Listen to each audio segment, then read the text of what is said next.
No m'agrada començar aquí a casa els vídeos, però crec que l'ocasió ho mereix. Tornem de viatge. I no és al Japó. I no, això no vol dir que pari d'anar al Japó. De fet, és el país que més m'agrada. Però és que aquest cop tenim una coseta diferent. A cosa d'un any vaig marxar de viatge amb el meu amic Fuet, aquesta persona que veureu ara, i vam marxar 10 dies a Cancún, el que va ser un espectacular viatge on vaig poder relaxar. Però aquest cop no serà el mateix.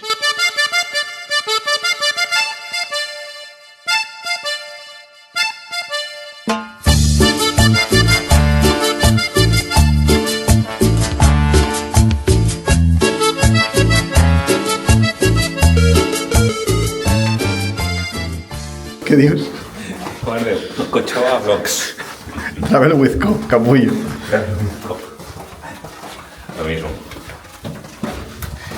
Cochoa Vlogs. On estem, Marc? On estem? Bueno, Digue'm on estem. Apartamento de lujo, Apartamento de lujo a Buenos Aires.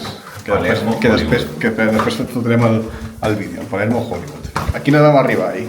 O aquest matí? Aquest matí hem arribat a les 8:44, no? Crec. 8:44. I fins les 2 no hem pogut entrar a l'habitació. Estem morts. Hem dinat un xori i... No gravis això. No.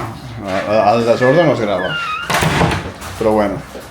I hem arribat a Buenos Aires, ja hem fet els primers planos, no? Hem fet el primer xori. Hem fet el primer xori, hem visitat una mica Palermo, i ara què anirem? Al jardín japonès? Bueno, pues Farem una mica de jardincito. una mica de jardincitos, mates, jardín, i després anem a dinar, a sopar a casa del Nico, un col·lega que tenim aquí a Buenos Aires. Una mica d'assadito. I res, l'habitació, Què opines de la casa, Fuet? L'apartament està bé, per una persona està molt bé. Ok, per una persona està bé, per dos ja canta, no? Bueno, per una parella està bé. Per una parella sí, si t'estimes molt sí. Clar, si t'estimes molt, perquè et veuràs molt. Però bueno, vens de viatge junts, llavors tot t'estima igual, no? Però Sí, bueno. però està bé. A més, el bo és tot el que hi ha al voltant de l'apartament, que té la piscina, té l'espa, el coworking... No? Sí. Ho diu molt bé, Ell no farà mai coworking perquè Jo el workeo. on treballa ell... Ell està treballant ara fent un matecito. Que sí, Marc? I tant. Li manda aquí el mate. Ja està ficat a la cultura del país. Bueno, és un tio que una vegada viatja, s'integra. El tio és un local, des del minut zero és un local. I bueno, Buenos Aires de moment ens ha semblat bastant caòtica, a la part que divertida i amb molts contrastos. De fet, al barri de Palermo sembla que un carrer estiguis en una urbanizació de luxe i l'altre estàs perdut en una villa de Sud-amèrica, que actualment som a Sud-amèrica, no? Però bueno. Seguirem al jardín japonès i seguirem amb els plans a Buenos Aires. No se'n veu gaire, ara se'n veu. Maestros materos, des de 1996. Doncs primer palmazo del dia, el Parque El Rosedal tancadet. Ja no el podem veure. Aviam. Anem al jardí japonès. Què n'has de dir, Fuet? Aviam, és el que hi ha, perquè clar, no hem mirat l'horari, o sigui, ens ho mereixem. L'horari posa que està obert a les 5. No, fins a les 6. Sí, però quina hora I és? estava xapat. No, som abans de les 5. Va, en plan, Bueno. La cosa és que anem al jardí japonès per variar una mica el contingut d'aquest canal. Anem a veure alguna cosa japonesa, però abans l'observatori amb un meteorit. Ara en breus l'exposició del meteorit. Som als parcs de Palermo, específicament al Parc del 3 de Febrer, un dels pulmons verds més grans de Buenos Aires. A pocs metres es troba el Rosedal, inaugurat l'any 1914 i que acull més de 18.000 rosers de més de 90 espècies diferents. Aquest espai envoltat de llacs i escultures és ideal per passejar en bici o simplement gaudir del paisatge. És un dels llocs més visitats tant pels locals com per turistes que busquen un moment de tranquil·litat enmig de la ciutat. L'entrada és gratuïta i està obert de dimarts a diumenge segons l'estació. I com era de suposar, tancat. Què opines? És el que té no mirar el puto horari un altre cop.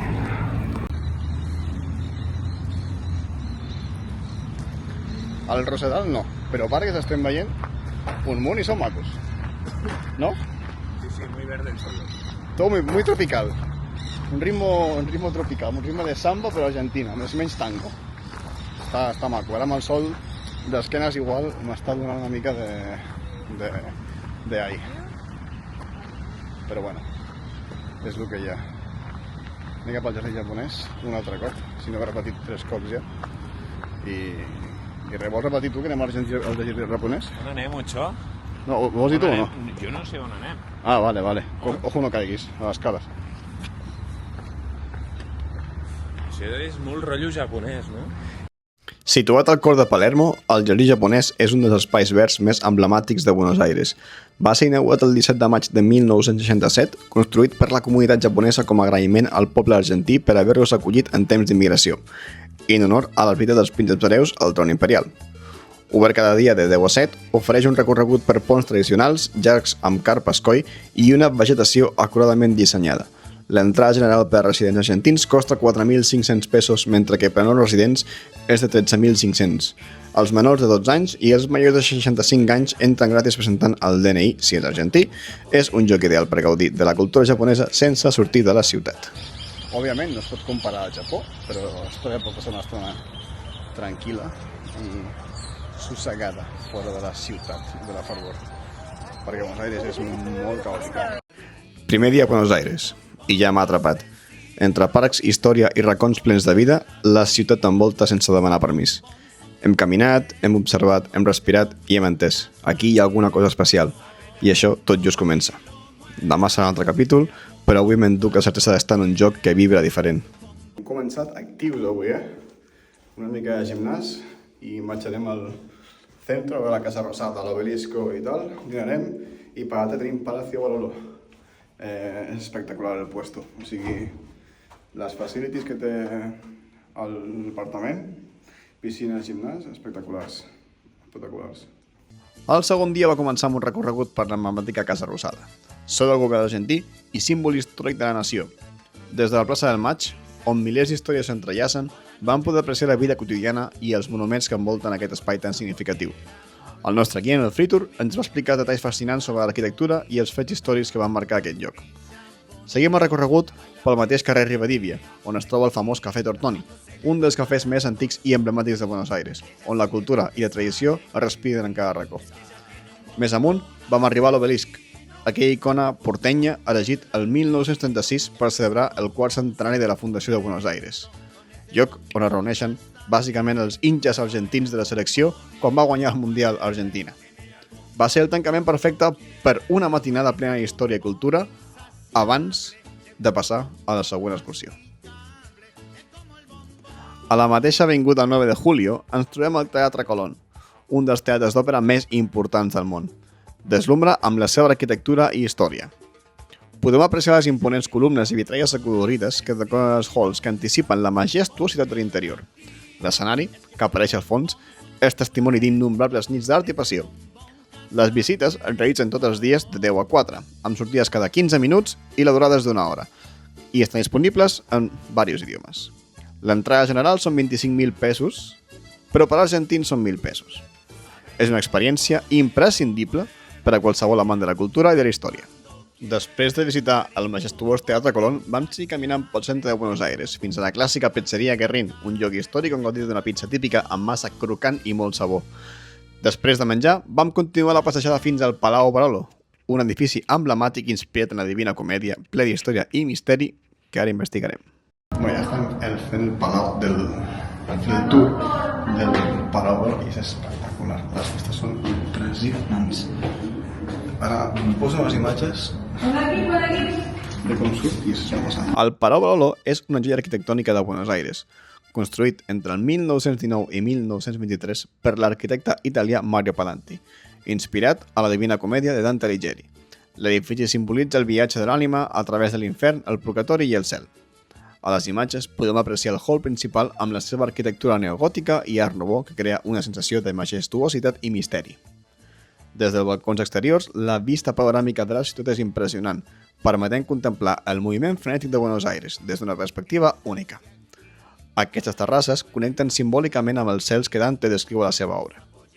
El far que corona la torre principal és un element destacat i ple d'història. Amb la llum, que pot arribar fins a un 80 km de distància, originalment servia per guiar els vaixells cap al port de Buenos Aires. A més, el far simbolitza la llum divina que guia les ànimes a la Divina Comèdia, connectant així la funció pràctica amb la simbologia literària. Les visites guiades al palau es realitzen de dilluns a dissabte, amb horaris que varien segons el tipus de visita. Les visites diurnes tenen un cost de 25.000 pesos argentins per als visitants generals i 17.500 pesos per als residents argentins. Les visites nocturnes tenen un cost de 33.700 pesos argentins i 17.600 pesos per als argentins. És recomanable reservar amb antelació ja que els grups són gratuïts. Les visites aproximadament duren 90 minuts i es realitzen en espanyol, anglès i portuguès. El palau va ser durant molts anys l'edifici més alt de la ciutat i el primer rascacielos de Buenos Aires, fet que el converteix en un veritable tresor arquitectònic i cultural. És un lloc ple d'històries, llegendes i detalls que fan que cada visita sigui una experiència única i captivadora.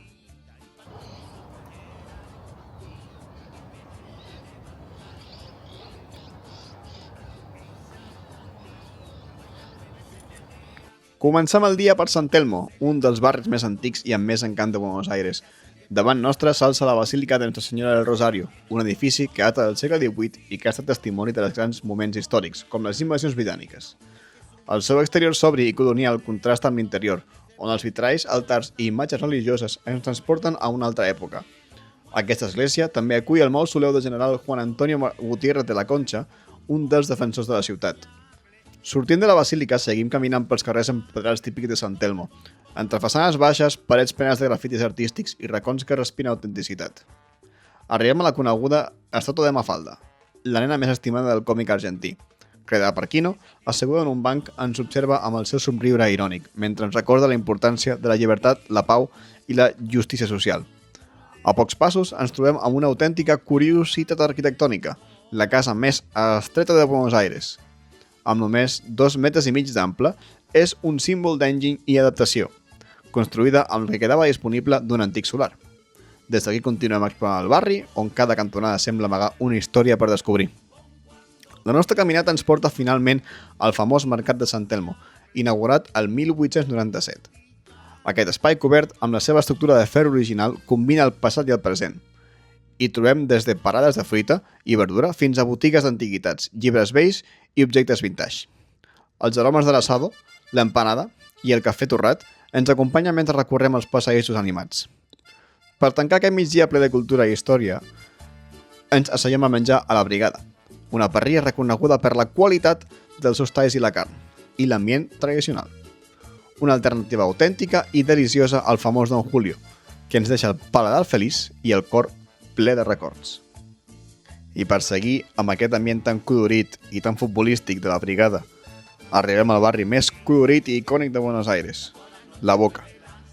Els seus carrers plens d'art, parets de xapa pintades de tots colors i l'energia del tango al carrer ens envolten des del primer moment. Caminem pel famós Caminito, una passarel·la viva de cultura popular que rendeix homenatge als immigrants italians que van donar identitat al barri. Aquí, cada racó explica una història, entre murals, música i artesania local. I com no podia ser d'una altra manera, al final del passeig, l'escut groc i blau comença a aparèixer. Entre els carrers ens apropem a la Bombonera, l'estadi de Boca Juniors, per endinsar-nos en una altra passió argentina, el futbol.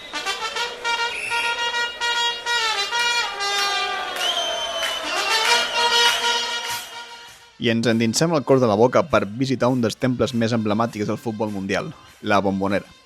Oficialment anomenat Estadi Alberto J. Armando, aquest estadi va ser inaugurat el 1940 i és la llar de Boca Juniors, un dels equips més importants d'Argentina. La seva arquitectura única, amb graderies pronunciades i una acústica excepcional, crea una atmosfera vibrant que ha estat descrita com la Bombonera no tremola, batega. El seu curiós sobrenom va néixer durant la construcció, quan l'arquitecte Víctor Sulcic va rebre una capsa de bombons com a regal. En veure-la, va notar que la forma recordava molt el projecte de l'estadi, i així va néixer la Bombonera. Durant el tour explorem el Museu de la Passió Boquense, on descobrim més de 100 anys d'història del club, amb trofeus, samarretes històriques i una secció dedicada a llegendes com Diego Armando Maradona i Juan Román Riquelme. Les visites guiades es realitzen diàriament a partir de les 11 i tenen una durada d'aproximadament 3 hores. Els preus són varis, depenent si és turista general o argentí. Per als aficionats més apassionats hi ha l'opció VIP, que inclou accés als vestidors i una foto al camp de joc. Acabem el recorregut al costat de la Galeria Popular, on es troba la 12, la llegendària afició de Boca. Aquí la passió es viu intensament, i és fàcil entendre per què aquest estadi és considerat el santuari del futbol mundial. Se'ns acaba el viatge, i és difícil no emocionar-se, però Buenos Aires queda impresa en la memòria com una ciutat que es viu amb l'ànima.